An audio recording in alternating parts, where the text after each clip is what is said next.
But without further ado, the order of the evening is the first item is to present the first annual Grace Kubofcik Friend of the Patapsco Award. And we're delighted. We had an incredible number of nominations, and I'm going to just go up here because it'll be a little easier.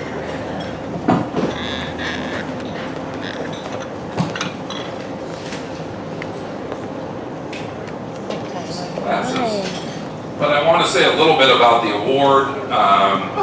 This is named after our former board president who unexpectedly passed away this June, who is near and dear to many of you in this room, and such an advocate for the Patapsco Valley, for the communities across the Patapsco Valley, and her work and legacy certainly lives on.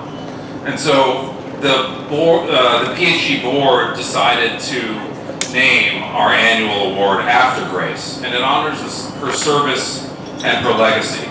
It's given to individuals and organizations for their exceptional stewardship, interpretation, and/or preservation of the environment, history, and culture of the Patapsco River Valley. And our board's executive committee reviewed all of the nominations and ultimately made a decision that they presented to the board. And I'm delighted to present that award this evening to our first awardee. So on behalf of Patapsco Heritage Greenway and our board, the 2025 and the first Grace Kubofcik Friend of the Patapsco Award is being presented to none other than Fred Dorsey.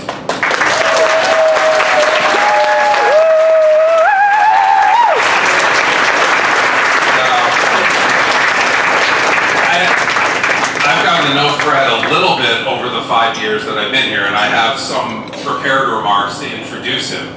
But I'll also save some time for Fred to share his remarks with all of you. But since retiring in 1998, Fred has been an incredible advocate for preservation and heritage, particularly in Howard County, demonstrating ongoing dedication to research and sharing knowledge with the public. He has led or contributed to a range of activities that far exceeded the award criteria, and he has been an exemplary and highly active community member in advocating for preservation. Now, to list just a few examples from the nominations that came in for Fred. He urged the rewriting of Howard County's preservation enabling legislation on multiple topics, such as updating and expanding Historic District Commission, now Historic Preservation Commission purview, creating single-site historic districts, and envisioning and forming a preservation master plan for the county, working directly with the Department of Planning and Zoning Director in creating a county preservation plan, which was formally adopted by the council in 2014 and has seen many of the plan's goals implemented over the last decade. Through coordinated efforts, Fred and Grace drafted, lobbied, and enabled legislation at the state and local level to increase the 10% historic tax credit to a 25% credit, a preservation tool that several other counties have since emulated. This effort incentivized historic rehabilitation for qualifying properties, and Howard County saw an increase in historic homeowners restoring their homes, as well as outbuildings, such as historic barns and smokehouses that are typically ignored or destroyed due to a lack of outbuilding maintenance funding. Fred was instrumental in founding, building, and leading Preservation Howard County, serving as longtime president of the organization. He played a pivotal role helping PHG, our organization, achieve Maryland State Heritage Area certification. He not only enthusiastically endorsed our application, but provided invaluable advice and strategic guidance throughout the entire process. He has worked to ensure over many, many years that the public and aspiring elected officials discuss preservation in advance of elections through organizing multiple candidate forums, and continued that advocacy throughout their terms. With Fred's perseverance and under his leadership, Howard County Cemetery Preservation Board was reconstituted in 2013, and he remained on the board for 2 5-year terms. His initiatives continue, with efforts resulting in completed inventories of the majority of the county's historic cemeteries. And that board advises on projects and impacts to those cemeteries, oversees the county cemetery restoration grants, and partners with the Genealogical Society. Through his interest and efforts, many long-neglected burial places have been restored and beautified. And setting a high standard for appropriate interpretation for historic sites that can be modeled throughout the Patapsco Valley Heritage Area, at Belmont Manor and Historic Park in Elkridge, once owned by the Dorsey family, Fred shared genealogy and history of this iconic property, guided visitors and docents in training, and assisted in evaluating life on the estate through archaeology. And obviously you can see some of those examples in the corner. He worked hand in hand with the Howard County Conservancy staff to develop field experiences for students and help train volunteer hike leaders on the history of Belmont and Elkridge. In 2015, Fred initiated the use of ground-penetrating radar to identify unmarked graves on the Belmont estate, discovering some outside the Dorsey family cemetery fencing, contributing to additional research on those. Fred always speaks with wisdom, full of dignity and kindness, entertaining questions patiently and with wonderfully good humor. He has lent his photographic skills to numerous projects. He represents in many ways what one person, in this case in retirement, although clearly a very active retirement, can accomplish by dedicating themselves to preserving history and working tirelessly in service of the broader public. Few will exceed Fred Dorsey's contribution to the heritage of the Patapsco Valley. He has led efforts in Howard County's historic preservation through legislation and action. He has taught us about the history of our iconic properties.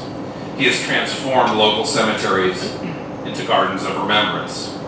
And he does this all with a level of humility, reverence, and as one of the nominators said, no pun intended, grace for the valley he loves. He's a preservationist, a leader, and a teacher. So I am honored, and on behalf of the Board of Directors of Patapsco Heritage Greenway, and in memory of our former board president, Grace Kubofcik, to congratulate Fred Dorsey on this well-deserved honor. Thank you so much, Fred.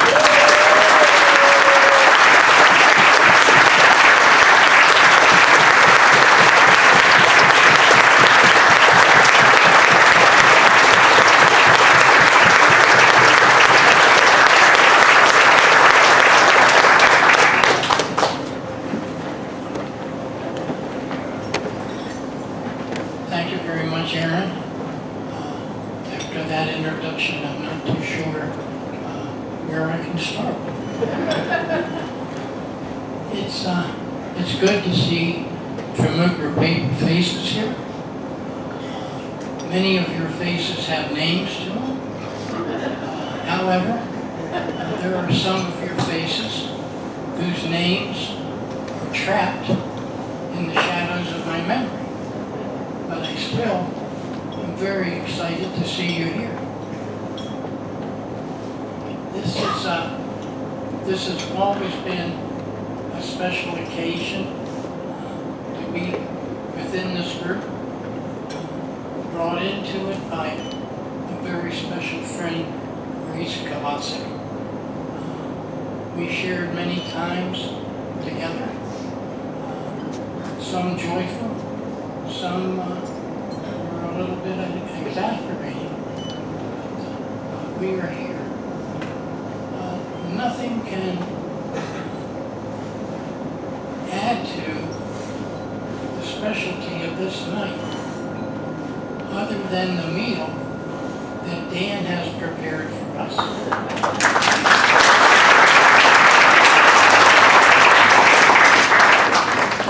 And there is a distaff portion of his family that is choreographed by Donna. These two have been couples that I have known going back to the time that Dan was able to rejuvenate this property and to make it not only a business property, but one that holds many historic sites on it and many historic stories. And neither Dan nor Donna have ever been bashful about not sharing those. Right now, I am 7 days out of the hospital having a hip replacement. My last one was 15 years ago, and it certainly is not the one that I know from the one I had 15 years ago. So I have asked my daughter, Kimberly Browno, to join me this evening because my interrupted time in working on my remarks, which are not quite as extensive, but appreciated from Aaron, to lead me into my remarks. So I will ask that she do that for me.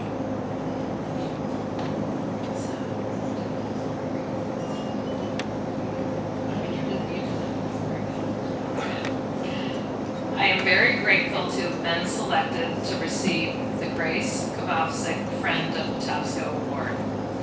This annual award recognizes Grace's attributes in the manner Grace went about the work that needed to be accomplished, with poise, patience, and determination. Being measured in this manner is humbling. While Grace's presence is gone, this award will serve as a legacy to her contributions to this organization and the Patapsco Valley.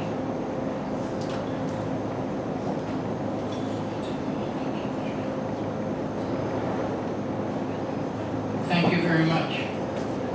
When I first met Grace, one of the things that we quickly agreed to was the need for the two of us to join our voices. And in doing that, to make the voices heard for historic preservation. Our first project that we undertook was sponsoring a candidates forum up at the VFW home in Elkridge City. And at that forum, we provided questions to the candidates, which made them not only think, but commit to their thoughts on how preservation should be conducted here in the county. It was also done to give an assistance to Marcia McLaughlin, who, even though she's a member of PHG now, at that time, she was the director of Department of Planning and Zoning. And we were going to do and have done everything we could do to contribute to her work here in the county. Grace and I moved from that into an area where we joined a group, a small group of women, of all things, and we proceeded to, over 13 weeks, 13 months, we wrote a county historic preservation plan. From there, Grace and I moved on to be a voice and to testify for the county council's bill for demolition by neglect. A situation where historic homeowners continue to neglect their property in the manner in which it should be kept. We went from there to offering a plan to the council and to the county council for the preservation and adaptive use of the Elkridge City Jail. That was over 12 years ago. We're not housing anybody there, but neither are we doing anything to restore that historic property. Grace and I also became involved in her being an advocate for affordable housing.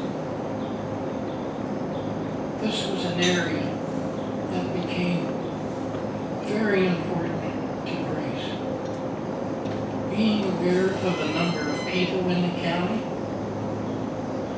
that needed this type of housing, but also knowing that once that housing was provided, they would have a much better quality of life. Grace and I approached Senator Casemeyer. Should he be here tonight? Grace and I went to Senator Casemeyer after we had done some financial research over 14 years and asked that the historic property tax be raised from 10 to 25%. And we proved that the loss to the county in providing funds to the homeowners to maintain their property was very insignificant, and it would not cause any problem with future budgets. Senator Casemeyer took that bill to the General Assembly, not only passed it, but in doing so, it allowed every property owner in the state to be eligible for this tax credit. Once we got involved with Senator Casemeyer, we then took the next step to be not only supportive, but to be involved in testimony for the provision of the heritage area for the Patapsco Heritage Valley. Senator Casemeyer was very helpful in that. At this point in our relationship, Grace felt she needed to take a time out. In doing that, she had us go and stand on the curb of the Middle Patapsco Parkway in the midst of a rally for affordable housing. Once we got there and we made our point, Grace then said that we couldn't hesitate, we had to keep moving. But in doing that, she had exposed me to the historic reservation Greenway. And the first person I was able to meet was Charles Wiegand. Charles became not only a close friend, but he became a lunch companion. We spent many times in his office up in OL. For me to learn about the history of OL, the Dickey factory, and to share with him ways in which the OL cemetery needed to be taken care of. From there, I had the privilege to meet John Slater. John got me involved in the Thomas lineup. Between the two of us and many others, we pressed the CSA people to live up to their long abandoned responsibility of repairing the aqueduct. John and the folks did everything they could do to demonstrate what the structure meant to Howard County, and that there was no reason that CSX shouldn't step up and take care of things. Next, I ran into Lisa Cole, who shared with me the history of Daniels, where we also had many discussions about how they could go about maintaining the cemetery there at the church. From there, when it came time for the annual history days, Tim Titus would go out of his way to find me and to give me an opportunity to speak on behalf of the valley during these historic history days. Kathy Hudson, who became a close friend, not only at the agriculture, but also in the areas where we needed to look at historic homes that were going to be put into historic developments and come up with some type of a plan for the owner to make that happen. These all have been times that not only have been enlightening, enjoyable, but it was times that I joined so many hours with Grace. I miss her.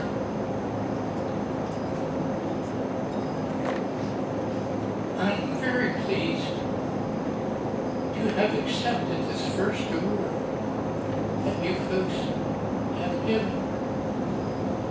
And I feel very humble in doing so. My best wishes go to you for the continuance of telling the story of the valley and of its history. Thank you, and God bless you.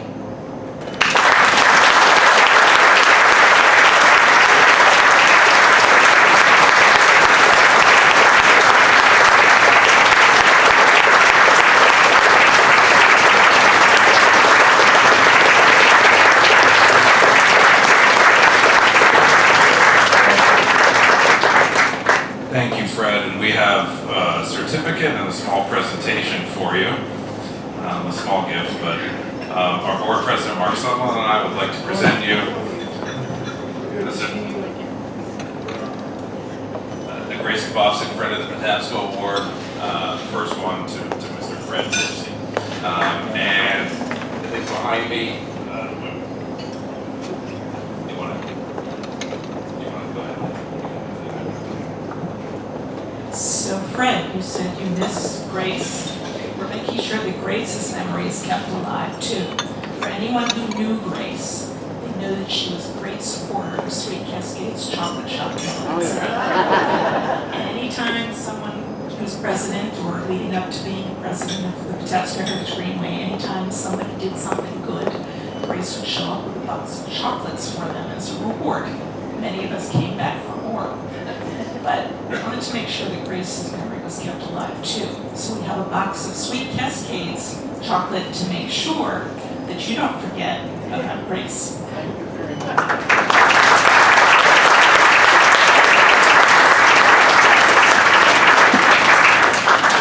You're a very good and special representative.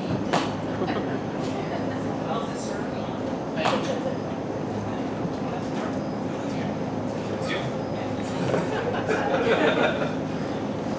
Thank you, Fred. Thank you. Okay. I wanted to say welcome to the fourth Memorial Charles L. Whitney II lecture. We have part of Charles's family here, including Charles Whitney III and James Whitney here, and other members of her family. Marianne. My name is Lisa Jensen, and I've been a board member of Patapsco Heritage Greenway for about 18 years. In the late 1980s, I interviewed with Charles Wagan, seeking to provide him with historic preservation consulting services as he rehabbed many of the historic structures in the textile mill village of Owella. Ironically, the first thing that Charles wanted me to do was to supervise the construction of 4 new townhouses from footings to rooftop, nestled seamlessly into the historic mill village. From that new construction adventure for both of us, a great partnership was formed. As one of his biggest fans, I speak from my heart as I share this introduction. As many of you may be aware, Charles Wakehamp II, who passed in 2020, is known for his maverick and innovative ideas and dedicated work ethic, often 7 days a week, focused primarily in Owella and the central Patapsco River Valley. The avid hiker wished to share the Patapsco's unique character and its rich historic and environmental resources with the general public. A true scholar and a gentleman, Charles was a man of the highest integrity as well as an extremely modest man. If you're someone who reads the last pages before diving into a book, Charles received Maryland's 2 highest preservation awards.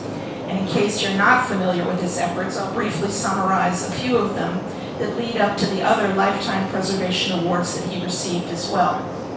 Best known for his work in Owella, Charles purchased the textile mill village, but not the mill itself, from W.J. Dickey and Sons. His family's corporation had operated the textile mill from 1887 until the spring of 1972, just before Agnes. The land he purchased from his family stretched from Lower Granite Hill near Lot A all the way up to the Owella Avenue intersection with Race Road and beyond. With truly challenging hilly topography, granite bedrock, no public water and sewer, and if you look at the, hopefully we're in the right slide, that one can you see outhouses on the right side? Okay. Occupied and unoccupied mill worker dwellings and associated structures, such as the community hall at the right. Many may have considered Charles a bit off his rocker in his, and there's a pun intended, granite rocker, keep going with this, okay, off his rocker in his attempt to tackle the revitalization of the entire mill village. With diplomacy and perseverance for 12 years, he cajoled Baltimore County officials into providing water and sewer by 1985 through the valley's granite bedrock. So just be glad Charles Wakehamp wasn't after you. To put this in context, Charles achieved that goal after many Owella residents had had cable TV for years. 4 years after then Mayor William Donald Schaefer bathed with his rubber ducky in the National Aquarium seal tank. That's when Owella got public water and sewer, thanks to Charles. With that feat in his rearview mirror, he began in earnest restoration and rehab of the Owella's 106 existing houses. His focus was preserving the character of the village, especially as seen from the spine of Owella Avenue. While some existing dwellings were rehabbed by others, such as Long Brick Road, shown here. Charles made sure that any former Dickey mill worker family that wished to continue living in Owella during its Renaissance could, through social services programs and his own discounted rents. Concurrently, he worked for 16 years to get the 1789 George Ellicott House, the last surviving 18th century Ellicott home, moved out of the floodplain across Frederick Road, set atop a new foundation and a raised basement, which you can see here, hopefully, there you go, look down below, and restored for modern use. In order to do that, he assembled dedicated individuals, rallied local organizations, worked on fundraising, applied for grants, negotiated easements, hired contracts, and even finished the historic rehab with his own forces when the general contractor filed for bankruptcy. Charles also cared passionately about trail accessibility and connectivity. Charles worked for almost 20 years to enable the state park to put in its first accessible trail, the nearby Grist Mill Trail from Avalon to Ilchester.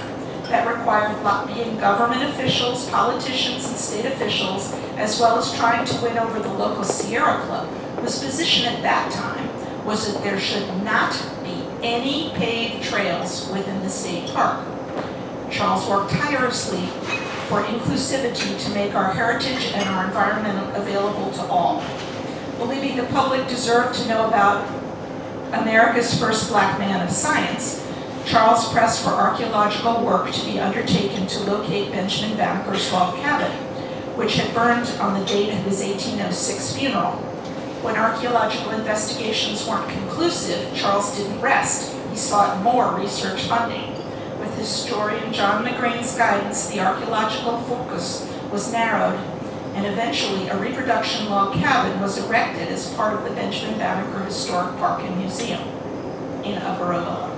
Charles led the effort to document oral histories by recording the memories and the photos of Patapsco mill workers and residents, capturing as many as possible while they could still tell their own stories. Among his other projects, he lobbied and applied for grant funding to inventory the historic industrial sites and heritage along the Patapsco, starting here in Elkridge Settlement. His vision was to focus on the valley from here up to the dam that served the Dickey Mill just below the Route 40 bridge. Some call it the Union Manufacturing Dam. It's also called the Oella Dam, or it was called the Oella Dam. Charles found the researched inventory of the industrial heritage and growth of the Patapsco River Valley done by historic site surveyor Henry K. Sharp to be so compelling and so thorough that he spearheaded publication of its distillation into a book available through the Howard County Library System. It's out of print. Charles later pressed for publication of Henry K. Sharp's second book, America's First Factory Town, focused on Ellicott Mills. And if you want a copy, you can get it from Patapsco Heritage Greenway because we have extras. Charles was the first person I ever heard mention a vision, his vision, for a Patapsco Valley Heritage Area. And that was a quarter century before it came to fruition in 2015. As Maryland's 13th heritage area, ours boasts the only dual focus of preservation of heritage as well as natural resources, Charles Weygand's concept. Frankly, this heritage area never would have been created without his vision and his perseverance. And without further ado, we move on to the main event. Now you know who Charles Weygand was if you didn't know.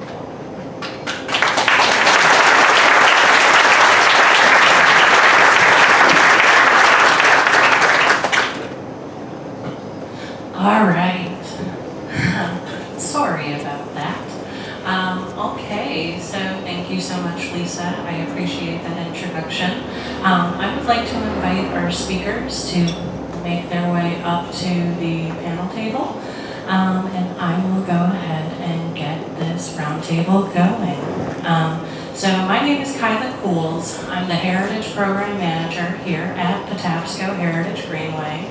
And I was very excited and honored to have the folks who are assembling up here be willing to participate in an interdisciplinary conversation about some of the work that has been done here at the Elkridge Furnace Inn in order to preserve the history and structures of the site. Joining me today, I have Laura Houston from Preservation Maryland, Zach Singer from the Maryland Historical Trust, and Robert Bailey from the Maryland Park Service. So, just to provide a brief introduction of everyone, Laura Houston is the Director of Revitalization Initiatives for Preservation Maryland. She oversees the organization's historic property redevelopment program, which makes direct investments in Maryland's historic places through the revitalization of historic resources in the communities in which they reside. Through this program, Preservation Maryland partners with government agencies, municipalities, nonprofit partners, and developers to facilitate and manage preservation planning and redevelopment. The organization's portfolio includes 11 active projects ranging from an 18th century mill in Harford County to adaptive reuse of the 1850s jail in Ellicott City to stabilization and elevation of a late 19th century waterman's cottage in Annapolis City Dock. Laura's professional background is in project management. Her academic background focused on culture as a tool for representation, influence, education, and diplomacy. She earned her MA in Cultural Politics and Policy from New York University and a bachelor's in International Studies from Texas State. Zach Singer is the State Terrestrial Archaeologist at the Maryland Historical Trust. Zach received his bachelor's from the University of Maryland and his master's and PhD from the University of Connecticut. Zach's research interests include archaeological geophysics, 3D photogrammetry, lithic technologies, and fluted point sites in eastern North America. Robert is a historian and historic planner with the Maryland Park Service. He has a master's in U.S. history from Binghamton University. Robert is primarily interested in the history of Maryland's public lands, parks, former industrial sites, and railroads. He got his start in state parks by leading historical walks right here in Patapsco Valley State Park back in the late 1990s. He always enjoyed looking for traces of how the land was used in the past and inviting the public to learn about and appreciate these clues. So, without further ado, we're going to get started. We're going to begin with Robert Bailey giving us an introduction to the history of the area and the site, followed by Zach Stinger talking about some of the archaeology that's been done, and winding it up with Laura Houston talking about the ongoing preservation efforts for the plank houses on site. So, I'll go ahead and pass the mic.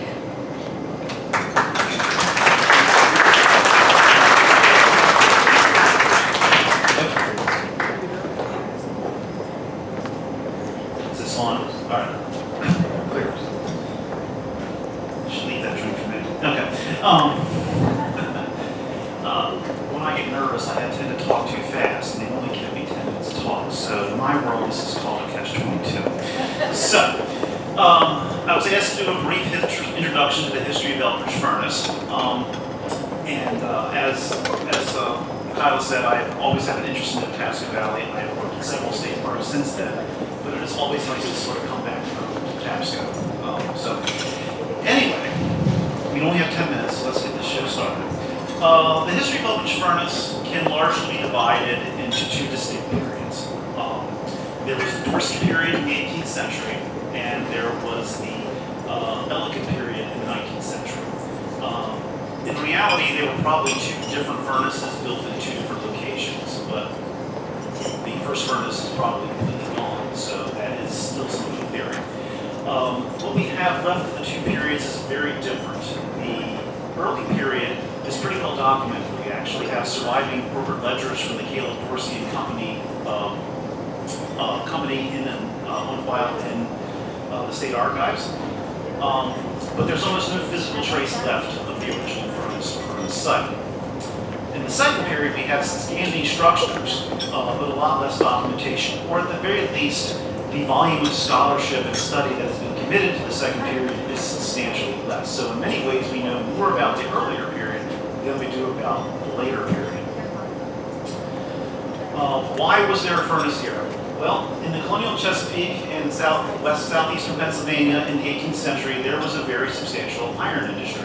This was the best map I could find, and unfortunately it was like this big in the book, so I blew it up as best I could. The British iron industry, which was in its nascent stages in the 18th century, had been relying on Sweden for cast iron, which is a raw machine, which is a sort of a stage in the development of iron implements. They've been relying on Sweden, but then political conflicts compelled them to look elsewhere in the 1920s. Is this thing stable? Okay. Maybe I should go like this. Okay. I should do more karaoke, clearly. So, anyway, hey, that is much better. It's almost too good. Anyway, where was I? Oh, yes. So, the British manufacturers began looking towards the American colonies for alternative sources of cast iron, and as a result, in response, several corporations were formed in the early 18th century to meet that need. This is an artist's rendering of the Principio furnace up in Cecil County. By the eve of the American Revolution, Maryland had 17 furnaces and 18 iron forges. Elkridge Furnace was founded in 1755 by Caleb Dorsey, a prosperous tobacco planter who built the Belmont Plantation House up on the top of the hill by Interstate 95. Dorsey, in addition to planting tobacco, was very heavily interested in iron manufacture, and he had invested in several iron corporations prior to creating and organizing Elkridge Furnace in 1755. It was located on the then navigable Patapsco River at Elkridge Landing, which is rather remarkable because I have canoed right past here and have gotten my canoe stuck. So the environment has changed quite a bit over the 3 centuries.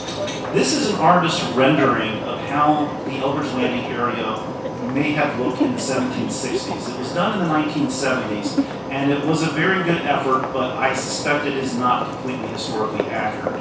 I believe the furnace location was actually located downstream from the seaport and probably would not have dammed the entire river.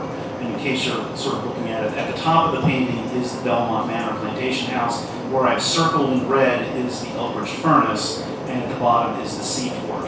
I had a little bit of, and I hope this isn't meant to be disrespectful to the artist, but I had a little fun with MS Paint Publisher this afternoon and redid it as I think it actually appeared in the 18th century. So the diorama will be coming soon. Anyway. So, what is a furnace? At this time, of course, they just called them furnaces in the 18th century. With the advent of a hot blast furnace in the 19th century, these became known as cold blast furnaces. Anyway, a cold blast furnace essentially took raw iron ore, which was harvested locally from mines, or procured locally from mines, a flux material, usually a lime material, and charcoal, and basically put it in a big, giant 25 to 30 foot tall oven and set it on fire for several days. As it burned and heated up, the pure iron would sink to the bottom and it would be tapped at the very bottom and it would float out into the sand, these forms that were made out of sand. And when they made those forms, it looked kind of like piglets suckling on its mother. And so the term pig iron is derived from that. So sometimes the term cast iron and pig iron is used interchangeably. Now, you can make big heavy things like ship anchors, you can make often cannon barrels out of furnaces, but usually the furnace was the first step in the iron manufacturing process. What you would usually do is take the pigs to a forge or refinery where you would then reheat it and beat it with hammers to create what's called bar iron. Bar iron was used to make implements, tools, hardware, often nails. Now, the British iron manufacturers were a big fan of the cast iron industry. They were not such a fan of the colonists building forges. However, and they actually passed laws in the mid-18th century to discourage that. However, that was often ignored, and Caleb Dorsey was one of the folks that also ignored that law and went ahead and built his own forge in what is now the Avalon area of Patapsco Valley State Park. This is an artist's rendering of what became Dorsey's Forge. In the 19th century, it was renamed the Avalon Iron and Nail Works.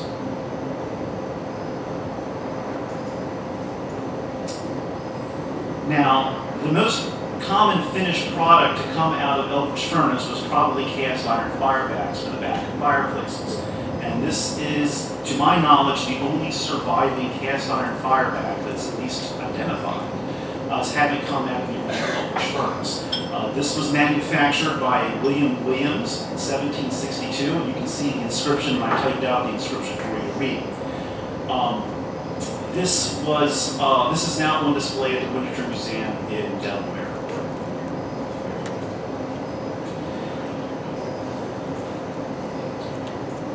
In order to manufacture iron, you basically needed 5 things. You needed iron ore, which was mined locally, and this is actually a map from 1878 showing iron ore banks about where the intersection of Montgomery Road and Route 1 is today. So the next time you eat Cindy's ice cream, they have something else new to think about. They also needed a flux material to draw out the impurities from the iron ore.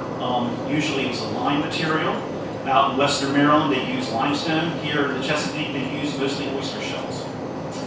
They also needed to use charcoal, which required a lot of trees. And in the colonial period, there were a lot of standing trees. So they manufactured charcoal as its own process and then used that to put in the furnace. They also needed water power to drive the water-powered bellows.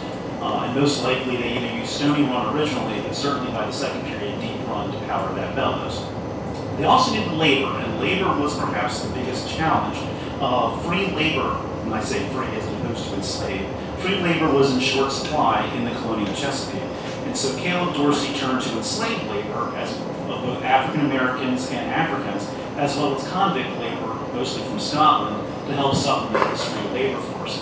It's estimated approximately, we don't have exact numbers, but it's estimated approximately 50% of the laborers in the colonial iron furnaces in Chesapeake were enslaved or imprisoned.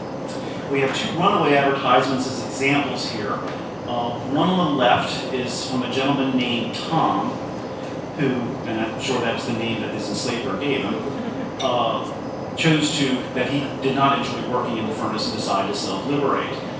What makes this one particularly interesting is includes a physical description, and in addition to being able to speak English, it reports here that he also could speak some French and had some distinctive markings, scarrings on his face that went from his temples down to his cheeks.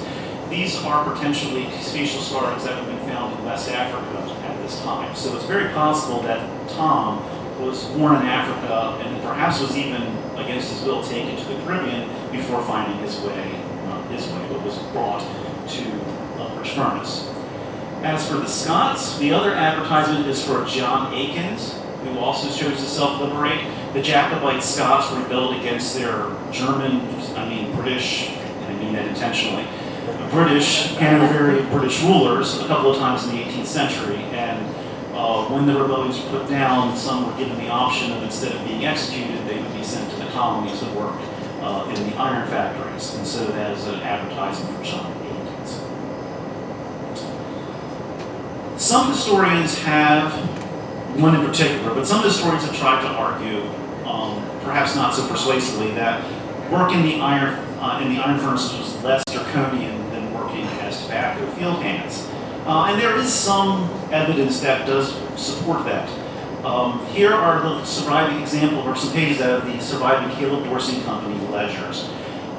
Here you can see there's a notation that Boy Jack was paid some money for making some additional castings. So the enslaved at Elkridge Furnace were actually paid for some overtime work, such as chopping extra wood, working extra time in the casting shed, etc., etc. And because iron manufacture required a certain amount of dedication to doing it correctly, because carelessness or outright sabotage could ruin a week's worth of profit, it has been speculated that the enslaved were given some reward for good work and good behavior. And there is records of them shopping at the company store and buying some luxuries. That being said, I don't think I would be wise to take that argument too far. Also in the same ledger, there is some evidence of just how cruel chattel slavery was at this period. For example, in the bottom we have a notation that for a cost of a shilling, enslaved person John was given a collar, and this is a picture of what that collar probably looked like, and that was given to the enslaved for poor behavior. They can't lay down when wearing a collar like that. There were bodies exhumed at Patapsco Furnace out in Frederick County back in the 1970s, and upon examination, the bodies of those exhumed, who were also African American and enslaved, really illustrated the scale of how difficult the job was. A 12-year-old, so first of all, if you're dead at 12, that means you probably had a pretty hard life. One had a dislocated shoulder. A 15-year-old had a herniated disc at the age of 15. And one gentleman who was old enough to be called old, I'm not sure what his age was his spine was so damaged that he would not be able to stand up straight. So granted, that is Patapsco Furnace, not here, but I'm sure the comparison is relevant in this case. Elkridge Furnace, the first one, peaked in prosperity probably in the 1760s and into the American Revolution. Caleb Dorsey passed away in 1771, and at that point, it appears the furnace fell into disuse. It disappears from most of the maps from that period, and the historical record just runs dry. This is a map from 1789 showing what is essentially Elkridge Landing Road winding through Elkridge. And you can see in that notation that even in 1789 it's called an old furnace, indicating that it's probably been abandoned for quite a while. So, that brings us to the second period, and probably a second furnace with the Ellicotts. In 1826, the descendants of the Ellicotts of Ellicott City fame purchased the Elkridge Furnace site, or at least a site near the Elkridge Furnace, and began to either rebuild the furnace or build a brand new furnace. The Ellicotts had been heavily invested in the iron industry for several years. They had built their own forge in Ellicotts Mills, and they had purchased the former Dorsey's forge in what is now the Avalon area and had renamed it Avalon. When they acquired the new furnace and built the new furnace, it was very productive at one point, employing up to 100 people. And it has been speculated that because the Ellicotts were practicing Quakers, that slave labor ended at the site or was not used. And while the Ellicotts themselves appear to have largely followed their own self-imposed prohibition of using enslaved labor, this did not necessarily apply to contractors and superintendents and site managers.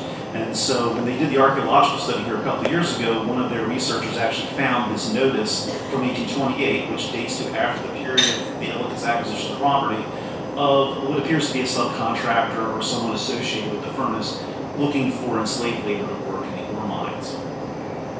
The Ellicotts operated owned Elkridge Furnace, the Elkridge Furnace until about 1755 when they sold it, and for the rest of its history was largely under the care and ownership of the Great Falls Iron Company. This is a map from 1878 showing the Great Falls Iron Company. By the way, the building we're in is just above, or not in, but beside, the one over there is just above the circle, by the way. It was still, despite being a newer furnace, it was probably pretty much not that much different from the 18th century furnace. It was still largely a coal-class furnace. They may have experimented with some anthracite and tried to upgrade the operation, but it pretty much was a coal-fired furnace or a charcoal-fired furnace, and it soldiered on through the Civil War and then met a very tragic end in 1873 when it was in blast and then inundated by floodwaters and exploded. It says here, the Elkridge smelting furnace.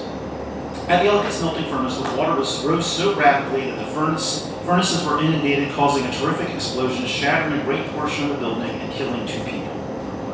And it goes on from there. So that the Elkridge furnace was never rebuilt, and that's pretty much the end of the industrial story there. So what is the legacy of the Ellicott period? Well, first we have some road names: Furnace Avenue and Race Road. Race Road pretty much follows the location of the old race along Deep Run, and of course Furnace Avenue wrong here is the location of the furnace. Oh, sorry, where the furnace was located. We have some surviving structures. One is the Ellicott Shingle House, located here. All these structures, by the way, we are actually technically sitting in Patapsco Valley State Park, and all these structures I'm about to mention are all owned by the state of Maryland and managed in partnership agreements by the Maryland Department of Natural Resources, Maryland Park Service. This is the Shingle House. This is across the street from the parking lot, and is part of the resident curatorship program. It was lived in by a private resident who has fixed up the house. And as I'm sure you're familiar with, we have 2 other structures. The structure right over there, which is the main part of the Elkridge Furnace Inn restaurant. These structures were built in about 1830, give or take, and they were oddly built and sandwiched together, which led a lot of folks to think for a long time that one structure was much older than the other and dated back to the 18th century. But when the architectural historians got into the buildings and looked at them, they're solidly 7th or 19th century. The other structure here is an 1850s stone duplex used by workers, also managed as part of the Elkridge Furnace Inn and Dan and Donna Weber. And then we have the most head-scratching structures that you'll hear more about, which are these 2 plank houses, which date to about 1850 and were originally built as domestic structures. And it's long been believed that they were were built for enslaved domestic laborers for the superintendent's house. However, no hard evidence at this point, to my knowledge, has found to support that. That said, they do look the part.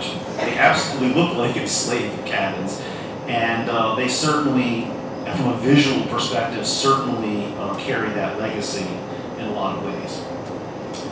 And finally, the furnace itself. There's not much left of the original furnace. This is the only photo I've ever found of the Elkridge Furnace. It was in a geology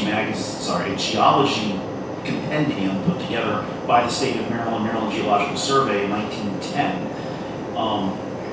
The ramp that led to the furnace still stands. It's right over there. You can actually find slag on the ground, but as we say in the state of Maryland DNR, please leave no trace. Take only pictures, leave only footprints. But there is nothing left of the furnace itself. It appears that the river has reclaimed the site. These are some secondary sources that I used to do research for this particular talk, and that concludes my part of the talk. Do you have any questions now? Or...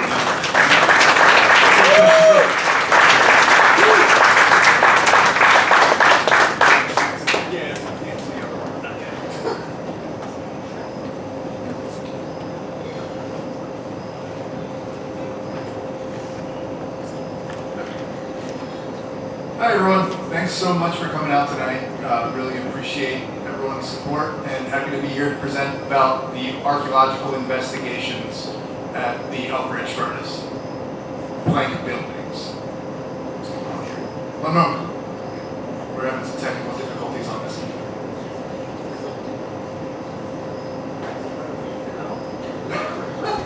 Okay, here we go. So I'm presenting on this archaeological site, but as a disclaimer, I was out working on this site a couple months ago for like 3 days. Most of the work I'm going to talk about was by the Maryland Department of Transportation. So you'll see throughout this, I'm pulling directly from their archaeological site report. But first, getting into it since we have so many people here. Again, I'm Zach Singer, State Terrestrial Archaeologist at the Maryland Historical Trust. And the agency I work for is the state agency dedicated to preserving and interpreting the legacy of Maryland's past. And we do that through research, conservation, and education. And so that's how we assist Marylanders in understanding their historical and cultural heritage. And we're part of the Maryland Department of Planning, and our office serves as the State Historic Preservation Office pursuant to the National Historic Preservation Act of 1966. So we're located in Crownsville. I have an archaeology lab in the basement in Crownsville. So if you get into archaeology, see these artifacts, and you want to be able to touch artifacts and do the whole process of washing and cleaning and identifying, please reach out to me because we have plenty of opportunities for that. And since Kelly's here, I'll pitch too that Howard County also has an archaeology program. So there's a lot of ways to get involved locally with archaeology. Another cool resource that the Maryland Historical Trust hosts is the Maryland Inventory of Historic Properties, and that includes nearly 14,000 archaeological sites and 43,000 historic and architectural resources. And those historic and architectural resources are available at your fingertips through the internet using a website called Medusa. So that's our online database of architectural and archaeological sites. And so here you can see this purple circle in the center is the National Register boundary that includes Elkridge Furnace. So all of those different red circles have discussions of the architectural and historic resources associated with where we are today and surrounding areas. So again, that's a readily available resource for anyone interested in the history of this area or anywhere in Maryland. Okay, getting into the Elkridge Furnace plank building site. The site was officially recorded with the state of Maryland in that Maryland Inventory of Historic Properties in 2022. And again, most of what I'm discussing is from the site report that you can see a little at the bottom right, which was by the Maryland Department of Transportation. So the archaeological site is described as being composed of 2 mid-19th century plank buildings and the immediate area surrounding the buildings. And of course, we know we're sitting right near them right now, but they're located in the immediate vicinity of the owner's house, Brick Manor House, and Kitchen L. And these buildings are likely associated with the domestic activities within this larger space. And the structures are recorded as part of the Elkridge Furnace complex. And again, as Robert mentioned earlier, were likely occupied in the declining years of the furnace operation from 1840s to 1870s. But additionally, and it'll come up later, and you might have seen the artifacts, there's also a prehistoric lithic scatter, meaning stone tool production is occurring that's found when doing archaeology in this area. So most of the archaeological research at this site was conducted in the spring and summer of 2022 by the Maryland Department of Transportation, and they carried out both archival research and archaeological investigations. The work was part of their archaeological stewardship program, which is an initiative designed to carry out cultural resource projects with a transportation link where the research and technical studies would engage the public and add to our knowledge of history and pre-contact history. So the goals of this specific archaeology project were to try to determine the age and functions of the plank buildings, and to determine if these buildings were used as dwellings for enslaved and or free laborers. So the project scope included that archival research as well as excavation within and around the buildings, including 2 shovel test pits, which are smaller excavations, 6 test units, which are larger squares, and then the excavation of 1 archaeological feature, which I'll discuss in more detail. So test units 1, 2, 3, and 4 were placed in areas likely to capture builders' trenches and fireplaces and or chimneys. And again, the goal of that was to recover archaeological data to date the building construction and determine the length and type of occupation. Test unit 5 was placed in a grassy area between the 2 plank buildings to examine the soil stratigraphy, locate features, and collect a sample of artifacts. And then test unit 6 was placed on a midden location, which was found during the excavation. So here you can see the picture, which is figure 38 from this site report, showing the test unit 2 at the close of the excavation. You can see in the top portion of that excavation a truncated stone chimney foundation and a stone wall foundation. So those are things that were better documented through this archaeological excavation. In terms of stratigraphy at the site, these were best described in the grassy area, but there were 3 strata that were encountered, meaning 3 layers. A modern topsoil, historic topsoil, and subsoil, and hopefully that'll show it a little better.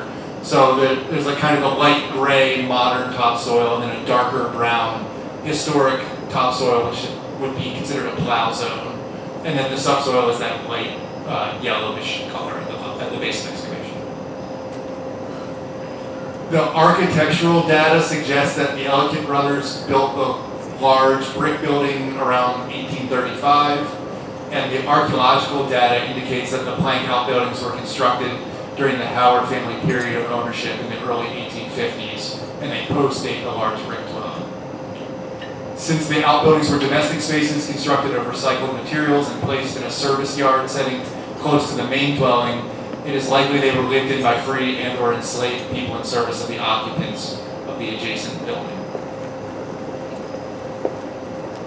So what did the 2022 archaeological investigations reveal?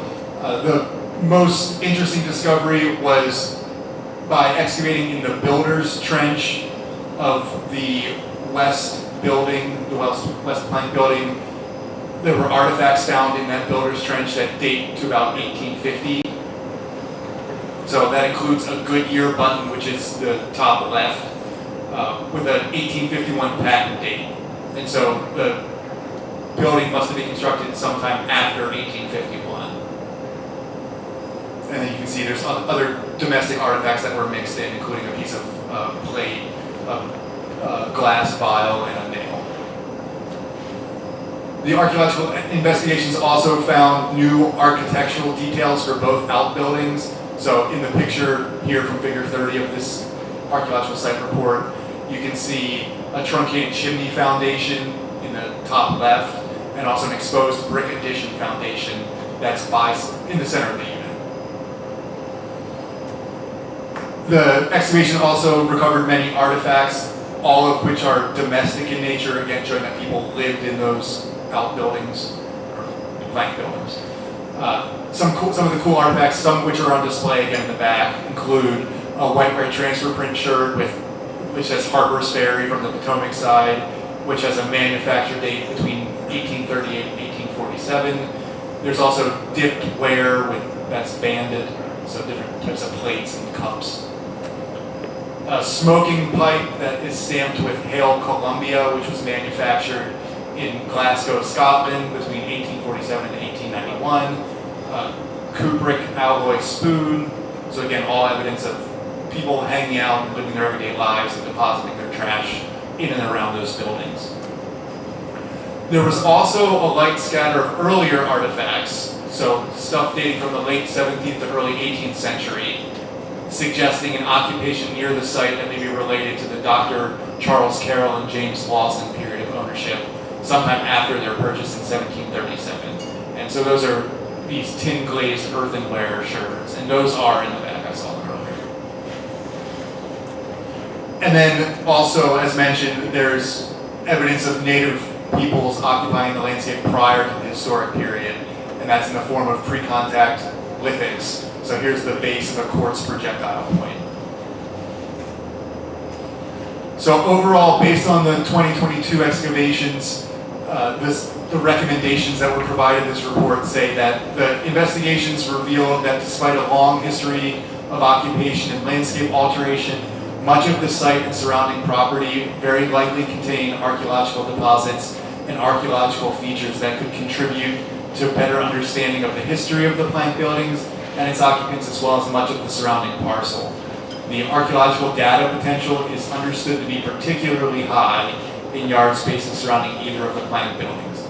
And so the recommendation is that due to this situation, other areas within the site bounds and within sections of the parcel should be surveyed and or investigated, and significant ground disturbing activity should be limited to aid in the preservation of this rich and important archaeological site. So that's the work that was done by the Maryland Department of Transportation in 2022. And as I mentioned, we at the Maryland Historical Trust came back in April of this year at the invitation of Pete Morrill from the Maryland DNR with this targeted opportunity to conduct an excavation in the East Plank building. And again, so the West Plank building had been well dated by the excavation of that builder's trench. So we thought, well, maybe if we dig in the East Plank building, we'll find something similar to really confirm that if both of these structures were built at the same time or if one was earlier or later than the other. So here you can see Chief Archaeologist Dr. Matt McKnight cleaning up the bricks inside of the East Plank building. And what was interesting and exciting was that beneath the brick floor and leveling sand, we encountered a buried topsoil. So that layer, the dark brown layer that MDOT found in the yard, we found beneath the house. And that contained many artifacts, both historic and prehistoric. Once we excavated below that topsoil, we encountered the subsoil, and in that subsoil were preserved archaeological features, including a hearth feature. And so a hearth is like a fireplace, a prehistoric fireplace. And you can see it's in a red circle, which might be kind of hard to see on the screen, but it's above the photo board. And we also found a plow scar, so indicating that this area at one point had likely been part of a farm. So it was plowed in the historic period, but evidence of prehistoric occupation is still preserved under that topsoil. And we found very little artifacts that actually date to the occupation of the plank houses. Instead, we found earlier artifacts. So we found a coin from 1746, and we found many pre-contact artifacts, including projectile points. That's probably a late archaic projectile point pictured there, so probably about 4,000 to 5,000 years old. We excavated the hearth feature and sent off a piece of charcoal for radiocarbon dating, which was supported by the Department of Natural Resources. And the radiocarbon date came back to AD 436 to AD 637. So that's about somewhere around 15,000 calendar years before present. So that would date that fireplace to the Middle Woodland period, which would be associated with Mockley ceramic veneers. And there you can see a piece of a pot that's about 2,000 years old that we found during the excavation. So all that to say that our excavations certainly can confirm and support the prior interpretations from 2022, which is that the archaeological data potential at this site is particularly high, both for the standing plank houses and earlier occupations dating back at least 5,000 years, if not more. And so just to really drive that home, the red circles in this photograph are that 2,000-year-old fireplace, which is now inside of this building, and there's likely potential for additional archaeological resources associated with that 2,000-year-old occupation in the immediate vicinity. So one thing I wonder about is what sort of stuff might have been encountered during the construction of that pond there. It's right nearby where that fireplace is found. And just to, again, there's many opportunities to get involved in archaeology locally, so feel free to send me an email, and that's a link to our volunteer form. So we go all around the state doing archaeology, and thanks again for your time tonight. All right. We have one speaker left, and then we'll take some questions from the audience. So I'll hand things over to Laura while I get her slides up. Thank you, Kyla. I'm going to stand. I have things to point at. I like to move. I also have some pretty wonderful photos and renderings, so I'm sorry you guys can't see it. I look forward to you guys being able to see it later. But I'll try to get through this quickly, relatively. While she was working on that, my name is Laura Houston. I work for Preservation Maryland. We're a statewide preservation nonprofit. And this is a project that we're managing in partnership with the Maryland Department of Natural Resources. So I want to start, some of what I included in my presentation, both Zach and Robin sort of touched upon, so we might skip over some of those things. But I want to start with a description of the structures that we're talking about. So these are some renderings here. You have it's indicated a west building and a east building, and they are slightly different. So as we've established, the plank houses are nearby. You have a northwest, and that's what I'll be referring to, and a southeast cabin. So every time I present something to you, we'll start with the west, and then we'll go to the east. So as far as an architectural description goes of these plank houses, they are vernacular dwellings, so they're built out of local materials in a local style, approximately 1850s. They're about 14 feet by 16 feet each, so little guys. They're single story with a lofted second story, gable roofed with metal roof material. They're plank construction, so that just means that like their structural core is flat wooden planks that are joined at the corners using a dovetail joinery system. They're white pine, and I'll talk about why that's a little bit unusual here in a second. And they sit on a rubble stone foundation with a lime-based mortar. The interiors are quite different from one another. So on the northwest, which is your left building, if you're looking at them from the road, that's whitewashed. And then the southeast, which is that building on the right, is finished, so it has its own paint and it's plastered inside, which is pretty unusual. So what makes these significant? Well, architecturally speaking, they're quite unique. And their architectural features really give us quite an interesting story about these buildings themselves. So the wood species, which is white pine, that's not necessarily native to Maryland. It might be closer to Pennsylvania, or it may be out further west. So it's likely that the wood was harvested somewhere else and brought down to the site. There's also, and I'll show you pictures here in a second. Well, I'll show you guys pictures here in a second. There's also abandoned joinery and peg holes that don't serve a current purpose or function in their existing location. And that suggests that the material was salvaged from another structure and used to rebuild or to build these two structures. The excavation that Zach talked about found those chimneys and fireplace foundations built together, so this suggests they are in fact dwellings. They were built for that purpose. And then the southeast retains this interior plaster that I mentioned, this the paint as well as trimming and these features that you wouldn't necessarily expect from such a small structure.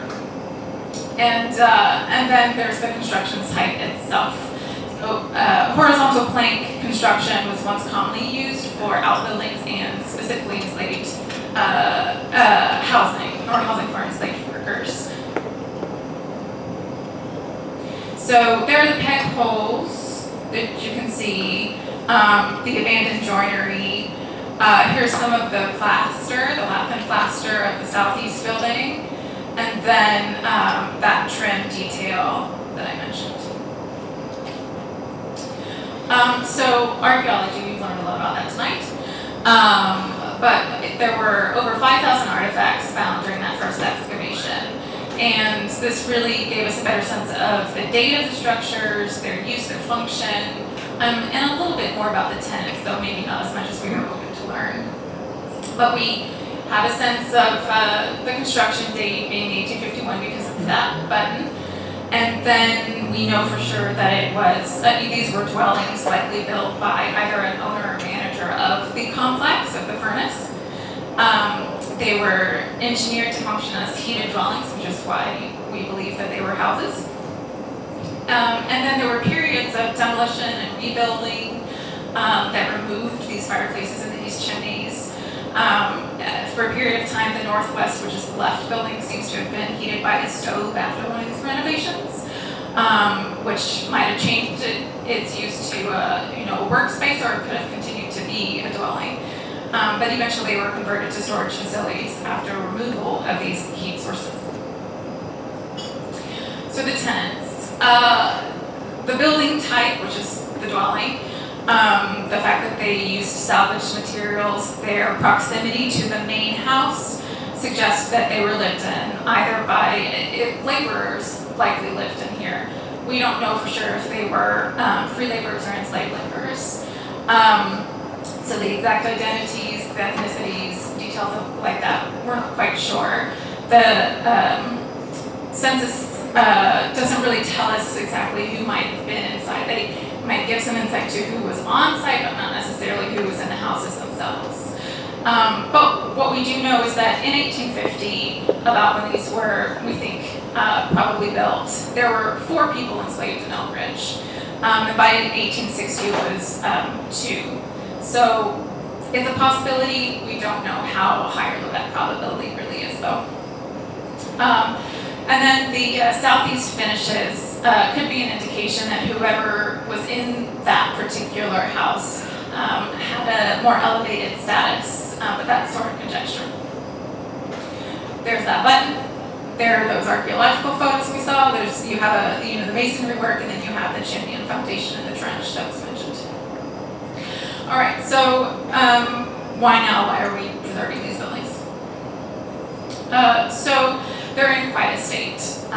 Their age, moisture intrusion, biogrowth, exposure to the elements, insect activity have quite done their damage to these structures.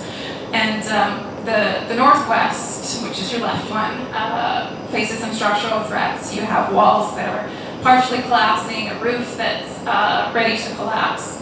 And then the southeast has also suffered some roof leaks. One of the plank walls is beginning to collapse, and then you see those crumbling finishes and bowing walls and some stripped wood. So these are some photos. On the left is the northwest, on the right is the southeast. And there's just showing some of the condition on the exterior as well as the interior of these cabins or plank houses.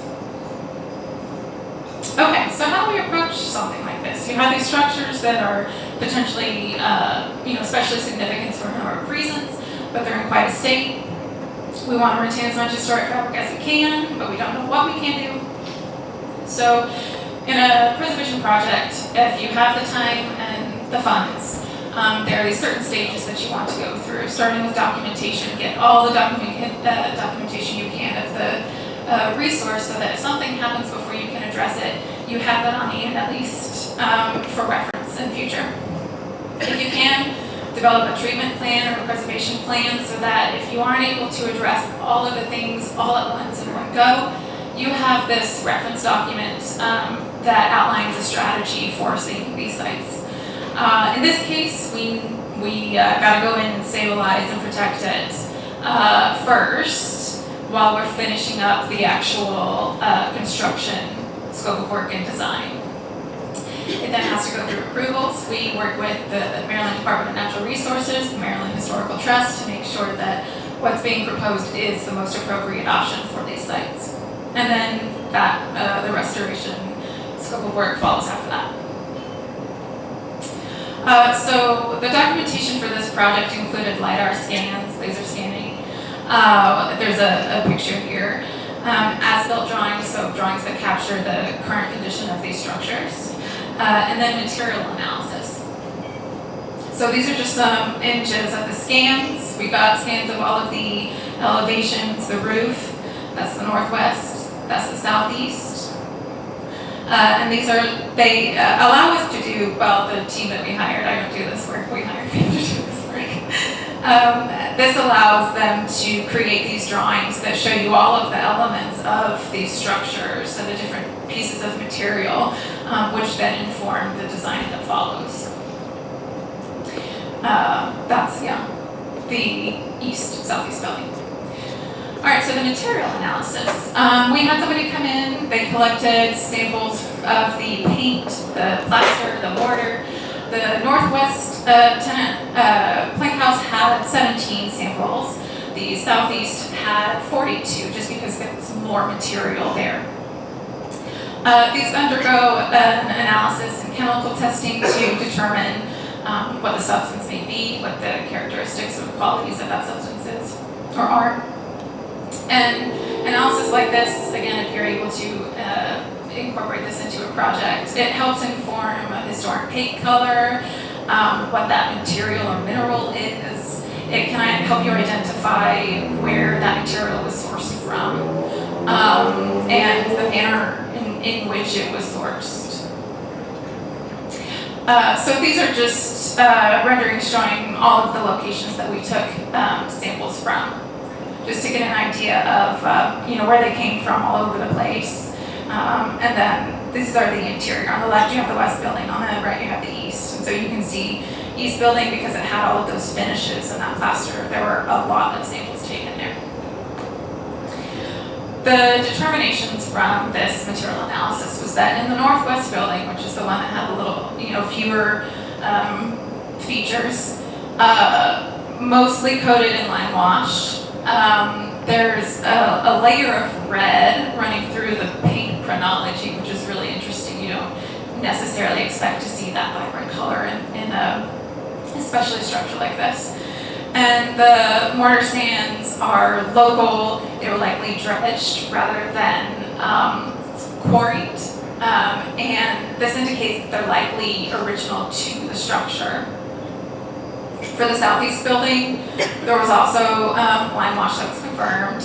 We have the same red layer running through that building as well, that chronology for that building. And there was a paint color that we were able to determine inside on the trim. And oops, did we die?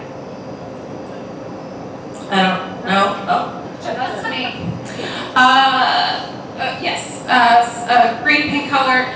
And then same with the mortar sands. So here's that red line going through the chronology, which I think is fascinating. And it breaks down, what the layers are, if they reacted to any chemical testing, that sort of thing. And then here's that green paint color mixed with some copper. Okay, so we did our documentation, now we're moving on to a treatment plan, the purpose of which is to establish a comprehensive strategy for approaching the preservation and maintenance of a historic site. And the content, generally speaking, is a brief historic overview, the methodology that you're using, that you're applying to this project, a condition assessment, as thorough as you can be, and then a plan outline that considers the materials conditions, the proposed uses, project goals, any immediate needs they may have, and the integrity that remains of the fabric. Generally, when it comes to restoration, the goal is to retain as much fabric as possible. If you can't do that, we repair what we can. And try to leave as much as we can in place. If you can't repair, then you move to replacing, and you want to replace with in-kind or like materials. So if we can find white pine, we want to use white pine if we have to replace any of it. And then similar trades techniques, so that mortar mix is going to be particular to that material analysis informs what sort of composite we'll have for that mix, and apply it similarly. And then Any contemporary intervention, any new work that is done, that's a last resort, only when necessary, and the goal is to make it distinct so that it doesn't present a false idea of what the structure looked like before. And then the scopes are developed to the structures themselves. All right, so I'm not going to read all of this to you. It's a lot. But the general, I wanted to have it up here for a couple of reasons, just to show that there's a lot that goes into this kind of work. It's very technical, it's very detailed, and I think people who work on projects like this are very passionate about really getting it right. And so each element of these structures, even though they're very small, 14 by 16, each element is painstakingly assessed and addressed, and starting from the foundation, going to the siding that is covering the planks themselves, accurate roofing, the framing, the windows, the doors, and any sort of interior, replicating those interior finishes or restoring those interior finishes. So that's just the northwest building. This is the southeast building, which has even more of that, that interior remaining. So this is what we'll be working our way through, hopefully, here pretty soon. So, why does this work, Matt? Why do we do what we do? The buildings themselves, as I mentioned, they're architecturally rich in the story that they can tell. There's a lot of detail there that we can learn from. And these two plank houses represent two of only a few remaining examples of that type of structure, that plank structure. They provide insight into historic trades techniques and construction methods, into material selection, and just explain a little bit more about how early Marylanders, or sort of middle Marylanders, interacted with their environment.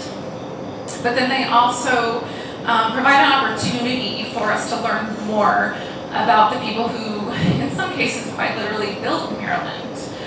They help us, give us an opportunity to fill in gaps in local, state, regional history. They stand as a representation of, stories that haven't been told or haven't been told as much, and remain there as a reminder of who was on site previously, and maybe help prompt us to further uncover what those lives looked like. And I want to say a special thanks to the Elkridge Furnace Inn, Maryland Department of Natural Resources, MDOT, MHT, Patapsco Heritage Greenway, and then our project team there is on the right side. Our architect is Bell Architects. Existing conditions to the scans. S Street Structurals, our structural engineer, and then Worcester Eisen Grant is the one who is developing this treatment plan and really pushing that work forward.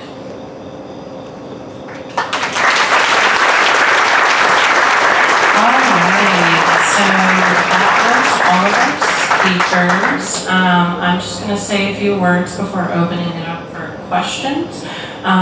Thank you again so much for joining us this evening. I hope you've learned much, as we have, about history and archaeology here in Elkridge. This has been our 4th annual Charles L. Wygant Memorial Lecture, and we do intend to carry on this tradition in the future with your support. If you're interested in sustaining public education reflective of Charles Wygant's initiatives in preservation, archaeology, recreation, environmental sustainability, and valley accessibility, we encourage you to donate generously to our Charles L. Wygant Memorial Fund. You can either scan that QR code on screen and be sure to write Charles Wygant in the "In Honor of" field. To purchase Dr. Sharp's second book, America's First Factory Town, directly from PHG, or a pictorial publication featuring some of the early oral histories, please feel free to contact me or other PHG staff. And should you wish to learn more, Charles Wygant's massive collection of Oella history, artifacts, and memorabilia have been archived and moved under curatorship of UMBC's Library Archive.